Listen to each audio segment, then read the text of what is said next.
So, welcome to the Dr. Gundry podcast. You know, most of us know someone who has suffered from cancer, whether it's a parent, a sibling, a spouse, or a friend. Maybe you've been fighting your own fight and battle against cancer. Well, what if there was something you could do about it?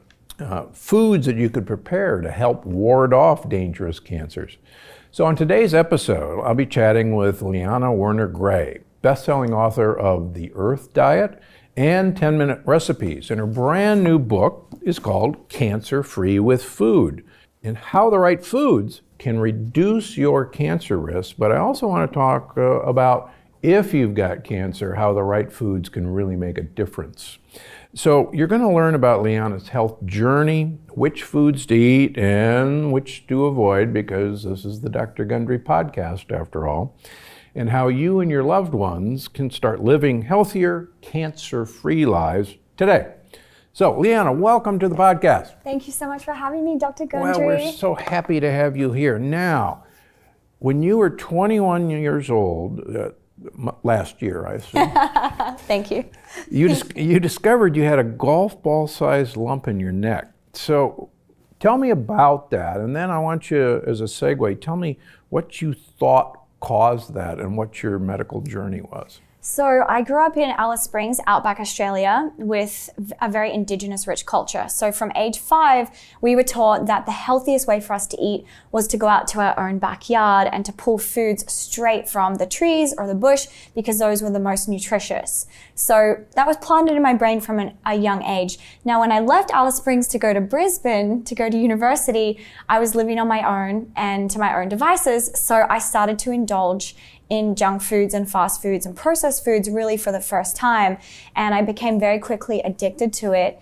And I knew it was wrong, and I knew I was depriving my body of nutrition every single day. And so I started to notice all these health issues started to happen, but I ignored them because the impulse to eat sugar and fast foods was much stronger at the time. So after 5 years of eating like that every single day and eating copious amounts of junk food, I mean, I would eat gummy bears for breakfast, I would eat pizza for lunch, KFC for dinner, McDonald's. Listeners, cover your ears, please. Yeah, oh, it's awful. Yeah. So then when I was 21, I ended up in hospital with the lump in my throat, which at first I just thought was a swollen gland. So I ignored it, and after 2 weeks it got bigger, it got worse. So my naturopath said, you need to go to the hospital and get this checked. So they did a biopsy, and when the results came back and they said, look, you have a 3.7 centimeter mass tumor in your lymphatic system, I went and researched what the lymphatic system was, and I learned that it's basically the body's sewage system.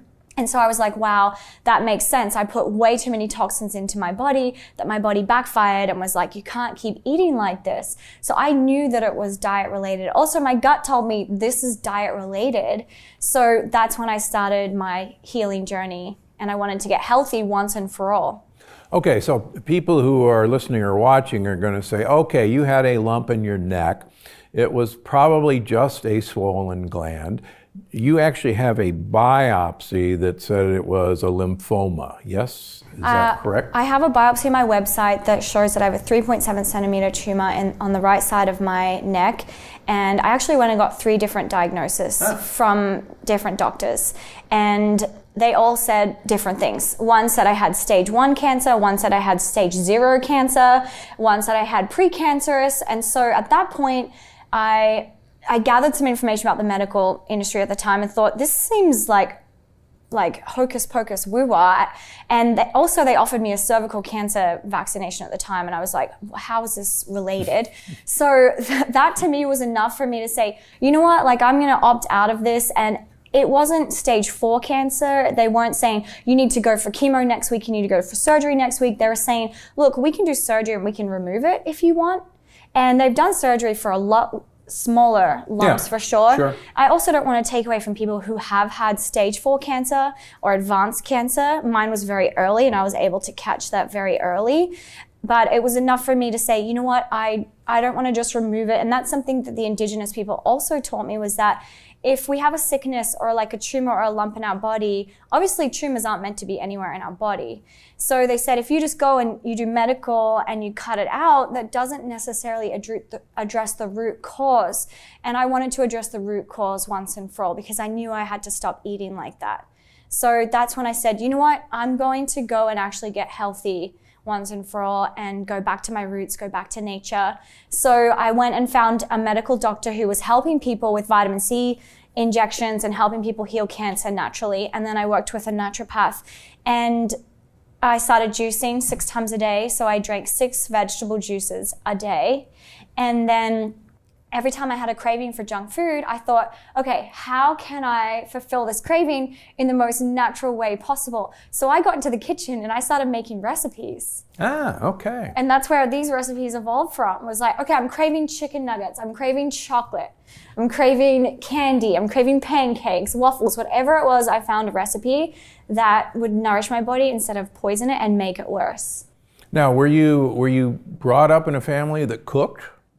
Yes, well, my father is a chef, and my mom's also a really good cook. Yes, and I hadn't cooked before that. I was, eating processed food for so many years. So when I got into the kitchen, I was amazed when I started putting ingredients together, just simple ingredients like to make a cookie dough, like tiger nut flour or almond flour and some monk fruit sweetener. Now that I use, my recipes have evolved since then. They've become a lot healthier. So I was surprised when I was making these foods. I was like, wow, I can eat this chocolate brownie every single day and get magnesium from it and protein, and it tastes good. And that was helping me not crave the bad stuff. Gotcha. So they didn't want to necessarily say, well, you have to have chemotherapy, or you have to have radiation therapy, or you have to have this cut out.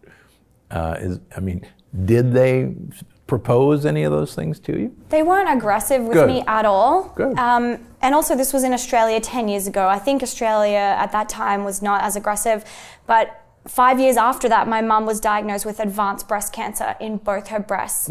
And they were very aggressive with her and said, you need to do surgery and chemo and radiation. And so I sat down with my mum and said, what do you feel like you need to do for your healing? What do you think will is the most empowering choice for you? And my mum said, honestly, I do want to do surgery because I feel like that cut it all out. I'll start fresh. Then I won't have the cancer anymore. But she said, I just honestly can't do chemo radiation. I feel like if I do that, I'll put my body under too much pressure and stress, and that will make my situation worse. So, and then she also did a nutritional plan. So she started juicing as well, getting all that nutrition into her, lots of vitamin C. She also took vitamin D supplements as well.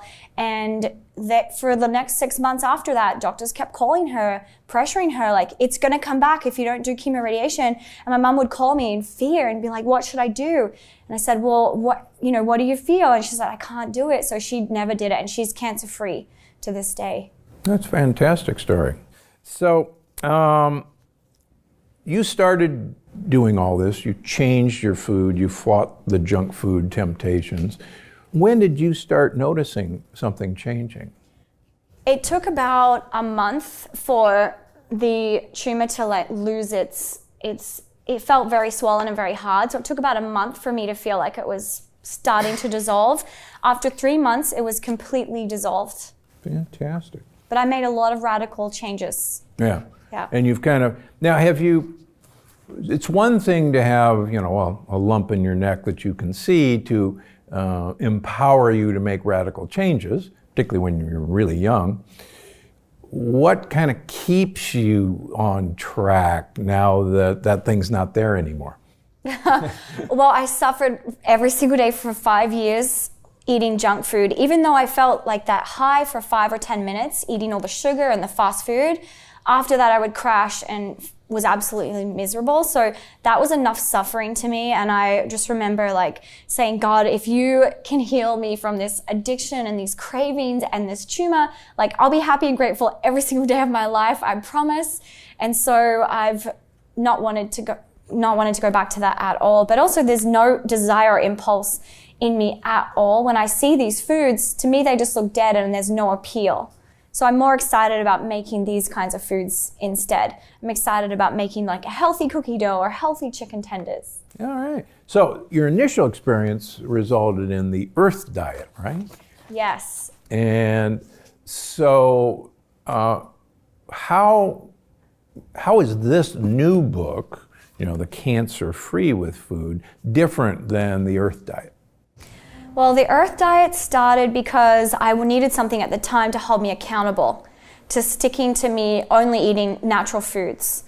And at the time it started as a blog for 365 days. I said, I'm only going to eat foods that come straight from the earth, as wholesome as possible for 1 year. And I want you, the world, my readers, to hold me accountable.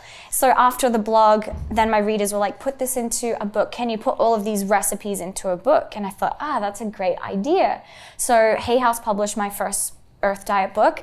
And then after that, I wanted to make it more specific for people with cancer or people that have cancer in their family like myself. Both of my grandfathers also passed away from cancer. And so for people that are predisposed to it, I wanted to say, here's some research that show which foods help us to reduce our risk of ever getting cancer. And if you have cancer, here are some foods that have been proven to shrink tumors and kill cancer cells. So I wanted to do research just for that.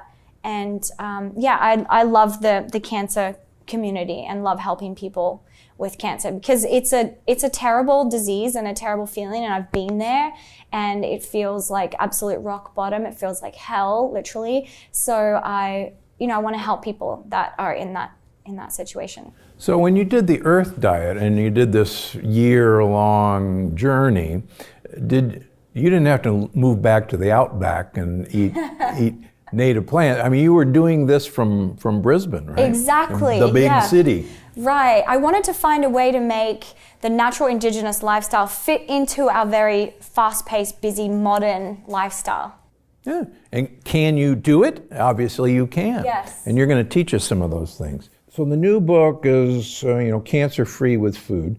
So what are the most toxic foods that everyone should avoid? The most obvious one is sugar, white sugar and corn syrup. The body just doesn't know how to break that down. It's just way too much toxicity for the lymphatic system and the liver and the whole body. So that one's an obvious one. Also, a lot of preservatives like fillers, additives. I found a lot of research on those that have proven that those create toxins in the body, carcinogens, which lead to cancer. So obviously avoiding anything genetically engineered, and then also even microwave foods, because that's considered a form of radiation. So I thought that was fascinating. And then also I found some studies that were linked to foods that have been sprayed with pesticides. So fruits and vegetables sprayed with pesticides is incredibly toxic and does increase your chances of getting cancer. And some people say, well, that sucks. I just want to be able to go to the supermarket and buy a fruit and vegetable. I know.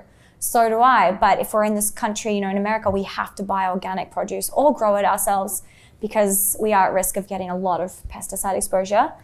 And then also farmed seafood was really toxic. I was surprised about how toxic farmed seafood was. I didn't think it could be that awful. It's really bad. And as you know, in all my books, I say, please, please, please, only wild caught fish.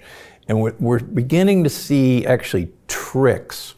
I saw on a restaurant menu actually this past week that they were advertising ocean-raised seafood. What's that? And yeah, it's that. That's called farmed, seafood. But it sounds so much more, wild ocean raised, and there was the word raised, caught my attention. And everybody says, oh, but it's, ocean, it's wild. No, it's not.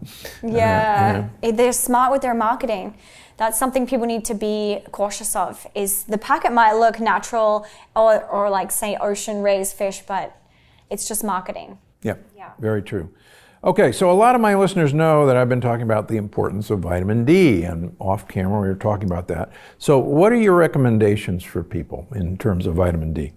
Well, I recommend getting blood work every 12 to 24 months and just checking your vitamin D levels. And if they're down, take supplements. But also go out and get sunshine and don't be afraid of the sun. I also did a lot of research on skin cancer, and there are legit studies that say that more cancer is caused from skin cancer and the carcinogens in skin cancer, sunscreen, and how toxic sunscreen is versus the sun. Very true. That's part of my 7 deadly disruptors, and sunscreen is right up there on carcinogens. And it's interesting, the University of California, San Diego, just kind of down the road from here, published a number of papers on the effect of vitamin D in cancer, and they've found that most people with cancer have low vitamin D levels. And there's a very strong association, in their opinion, between low vitamin D and the development of cancer. And I've certainly seen that in my practice. Mm-hmm. In fact, shockingly, they think the average American should take 9,600 international units of vitamin D3 a day to have an adequate level. And in their published research, they have never seen vitamin D toxicity at up to 40,000 international units a day, routinely. So I think there's this huge fear, particularly among practicing healthcare professionals, that vitamin D toxicity is, it's horrible. And I see a number of my cancer patients who I run their vitamin Ds 100, 120 nanograms per milliliter, and their oncologists say, you're vitamin D toxic and get that down. And next time I see them, their vitamin D level is like 40, and I go, what happened? I said, oh, my oncologist said I'm killing myself with vitamin D. And I said, well, that's funny, the data shows it just the opposite. Yeah, it's because they're trained in such old school things, same as nutritionists. It's all Correct. Old school. We're still trained that we should be promoting corn and grains, and that's awful. Look at the health stats. So I personally take vitamin D supplements myself, and it's also something free that we can get straight from the sunshine, which I talk about in my book also. I talk about here's some free natural treatments that you can do if you have cancer or want to prevent cancer, and getting sunshine is one of them. Yeah, absolutely. All right, now for some controversy. Oh. I tell my patients and readers to avoid foods like quinoa and whole tomatoes, and that you have to detoxify the quinoa with a pressure cooker, or you have to get rid of the lectins in tomatoes by peeling and de-seeding them. I actually like tomato sauce that comes from peeled and de-seeded tomatoes. And we actually have some recipes for that. But you recommend both of these things in your new book. How come? So, okay, disclaimer, all the foods in this book, even though they might be anti-cancer, they have to be for the right person. Same as mushrooms. Mushrooms are great, but not for every person. Personally, I can't eat a lot of mushrooms. My body just doesn't like them that well, even though they're super healthy, natural food. So with tomatoes, the research I found with them is mostly because of their lycopene. Those studies showed that helps, especially with prostate cancer and other cancers. So for some, tomatoes work well, but also for others, it might cause inflammation. And then some people's doctors are telling them stay away from nightshades. But the studies I found, I felt like tomatoes were really helpful in preventative and for healing cancer, so I included that. And then quinoa, there's a lot of studies that trace back to ancient civilizations that use quinoa as their fuel source, and that's something that they would eat to keep them energized for days. And quinoa, it depends on where someone's at with their grains. So I wouldn't say to someone who's completely cut all grains, go and add a grain into your diet. But for someone who eats a lot of breads or a lot of other processed grains, I would say try quinoa and fill up on that instead to help you cross that bridge so that you're not craving the worst types of grains. Yeah, part of what I've done throughout my life is to study indigenous cultures and ancient cultures to figure out how they actually detoxified what appeared to me as a very toxic grain, for instance. And most people don't know, and I write about this, that the Incas actually had 3 detoxification processes before they would eat quinoa. Oh, wow. They soaked it for 48 hours, then they allowed it to ferment. They let it rot, and then they cooked it. Oh, wow. It's not on the package directions. See, not a lot of people know this. That's why I write about this. This is awesome. For instance, last fall I went to Sicily because Sicily is a heavily based tomato culture. Almost everything is tomato sauce based. And so I would go and interview chefs, and even in small villages. And I said, what do you think? Why do you guys eat so many tomatoes, and how do you fix them? And everyone said, well, everyone knows you have to peel and de-seed tomatoes before you can make sauce. And I said, well, how do you know that? They said, well, because, my mother taught me. And, well, how did she know? Because, my grandmother taught her. And I could not find a chef in Sicily that didn't tell me you had to peel and de-seed tomatoes before you could use them. Wow. In fact, I was lecturing in Toronto a couple of weeks ago, getting interviewed by a reporter, and the reporter, we were talking about tomatoes, and the reporter said, well, I love it, the fact that you say you have to peel and de-seed tomatoes, because everyone in Canada knows that the seed in a tomato is very acidic and toxic, and you have to get rid of it. And she said, everyone knows that. And so you start looking at cultures and say, isn't that interesting? In fact, the Italians didn't eat tomatoes for 200 years after Columbus brought them back. Their native son, because they knew how toxic they were. Oh, wow. Interesting. Well, and also what I learned from the Aboriginals is that you don't eat the seeds in any fruits or vegetables, because if you do that, basically there won't be any. You won't have any more food. They had to eat the food and keep the seeds and replant them, because they couldn't just go to the supermarket and buy seeds that didn't exist. So that was their way of keeping that cycle going. So it totally makes sense to me to remove seeds from all fruits and vegetables, because we weren't designed to eat them. It's just not the design of nature or the human body. No, it's true. When I was doing mission work in Brazil years ago as a surgeon, and cashews started in South America, and the Aboriginal South Americans would actually take the cashew nut off and throw it away because it was toxic, and they'd eat the fruit. And so whenever you'd see the entire thing on your plate, they'd give it to you, and they'd go, don't touch that, that's lethal. Just eat the fruit. Wow. Yeah. So does this mean you might be coming to Alice Springs sometime soon? I would love to come out there, because I have not studied that culture. Oh, that'd be awesome. Well, I'm your girl. Can introduce you to them. All right, very good. Dr. Gundry goes to the Outback. That's right. Ooh, that would be fun. Yeah. I'm going to be looking out for you in the Outback, folks. Okay.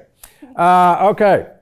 I always ask my guests, because of my new book, The Longevity Paradox, what's the one thing listeners can do today to help them live a longer, healthier life? Drink chlorophyll every single day. So that's my number one tip for everyone always, and that's something that I've continued to do now every single day for the last decade after I healed. I thought, why not consume chlorophyll every day? It just makes me feel so alive, so energized. It helps purify the blood, helps put oxygen into the blood, and chlorophyll could be the form of eating a big green salad, leafy greens, or a smoothie, or a juice, or even chlorophyll droppers, or greens powder, which I use also, it's a dried broccoli sprouts, collard greens, kale, spirulina, and I just mix that into water. Okay. But make sure, editorial note, that your greens powder doesn't have wheatgrass or barley grass. Evil stuff. Okay, so what are your top 3 cancer-fighting foods? You brought us some, and for those of you who are listening to the podcast, we're going to try our best to describe them for you and to make munching noises that aren't too gross. Okay, so what do you got? Okay, so I made a few different dishes today. So do you want to start with the dessert? I always go straight for the dessert. Life's too short, eat dessert yeah, first. Always. Is that what you're saying? Yeah. Okay, so I made 2 different desserts. So first of all, these are chocolate coconut cups. So this is a great replacement for if someone's craving the Reese's or chocolate peanut butter cups. So this is something I also ate a lot of during my healing. Ah. Yeah. Okay. So it's made with real cacao powder, real cacao butter, and also some coconut manna inside. So that makes it nice and creamy. And then when you bite into it, you get that coconut manna buttery inside. And it's sweetened with monk fruit. So this would be kind of like Easter was a little bit ago. This could be a Cadbury egg replacement. Totally, yes. But also, would you like to try one? Yeah. So one of the studies I found is that cacao does have anti-tumor activities. And it's a functional food, which I was so happy about, and so would all you chocolate lovers be happy to hear that chocolate is medicine. Oh gosh, yes. Has huge amounts of polyphenols. And, particularly in my cancer practice, and I have a big cancer practice, chapter 10 of the Plant Paradox is the cancer program. We want everyone in ketosis. And so coconut has MCT oil, which will get you into ketosis pretty easily. But yeah, that's delicious. You like it? Okay. Okay, I'm going to put that down. Okay. So then I use these for the chocolate chunks in the cookie dough recipe. Ah, okay. Now the cookie dough recipe, instead of using flour, is made with tiger nut flour, which I know that you're a big fan of. Big fan of. I've actually been writing about it for years, and we have it in our recipes, and people go, tiger nuts? What the heck are those? Yeah, people are like, are they a nut? Well, no, they're a root vegetable. Correct. Same amount of iron as red meat. So these are excellent. You're getting a lot of iron from eating cookies. Wow. Yay, so tiger nut flour, sweetened with monk fruit as well. I put a bit of sea salt in there. Now, it almost looks like you have two kinds. Yeah, so I rolled these ones in cacao powder. Ah, okay. So I just love that richness of the cacao powder, and then bite into it and you get that soft, moist, sweet cookie dough inside. And then with the chocolate coconut chunks, delish. Now, these are raw. These are raw, no bake, and these are a legit 5-minute recipe. Now, you just store everything into a bowl and it's done. Now, you can bake them for 7 minutes in the oven. Ah, okay. If you want a hot, melt-in-your-mouth chocolate chip cookie. So this is actually okay for me? This is a great replacement, a great upgrade, actually nutrient-rich cookie dough. So you're a junk food addict that created her own junk food so that you can, Junk food gone healthy. And I think that's what we have to do. One of my very good friends, Jimmy Schmidt, who's won 3 James Beard Award, saying, there is no way we are going to stop people from eating the textures and flavors that they crave. Exactly. And we basically have to convince them that they can get all those flavors and textures using things that will make them healthy. Yes. Yeah. And that's what I aimed for my books to do, because I came from that place of being a junk food addict and now being a health and nutrition coach for the past decade. If you tell someone who's addicted, like, you can never eat this again, you can never have cookies, chocolate bread, they're like, okay, bye, see ya. No, that's exactly right. In all of our books, and the new one, the Plant Paradox Family Cookbook, will be out this fall. Very what exciting. we strive to do is, because a kid wants a chicken McNugget. Chicken tender, yeah. So help me with this. How are we going to do that? So this is organic chicken. Very important that meat has to be organic. I coated this in macadamia nut milk, but people could also coat it in pasture-raised eggs as well. And then the coating is tiger nut flour with turmeric and some black pepper and some sea salt. And then you can bake them or fry them. But guess what olive oil I fried these in, Dr. Gundry? Which one? Dr. Gundry's olive oil. Oh my gosh. the best there is. Okay. I know you know, but tell our audience, why the black pepper and turmeric together? Well, from the studies that I found, that combining those two together, they have more powerful effects in the body. These are one of my favorite recipes. Sprinkled with broccoli sprouts. So I try and encourage everyone to sprinkle broccoli sprouts. And these are good cold as well. Yeah, they're cold right now. You can put them on a salad. Yep. You can wrap them up in a coconut wrap. So we could take this for a tailgate party for game day and fool everybody? Yeah, exactly. So this is an immune-boosting turmeric black pepper tea. So this has lemon, ginger, turmeric, black pepper, and some garlic. And some garlic. Yeah, so nice anti-inflammatory. Okay. Very detoxifying. This is new, or did you have this, during your treatment course? I didn't really know about turmeric at that time. I did a lot of ginger though. Every day I had ginger, a lot of ginger. Talking about preventing cancer naturally, or treating cancer with food gets a lot of critics going, and particularly healthcare professionals and nutritionists. What do you say? How do you deal with that? Yeah, I mean, I'm very passionate about this subject, and it's a personal story for me. So when I was thinking of my next book with my publisher, I was like, well, what I'm really passionate about is helping people with cancer. And I was like, well, I'm not an MD, I'm not even a certified dietitian, and I'm blonde and young. So that doesn't really help my case, to be real.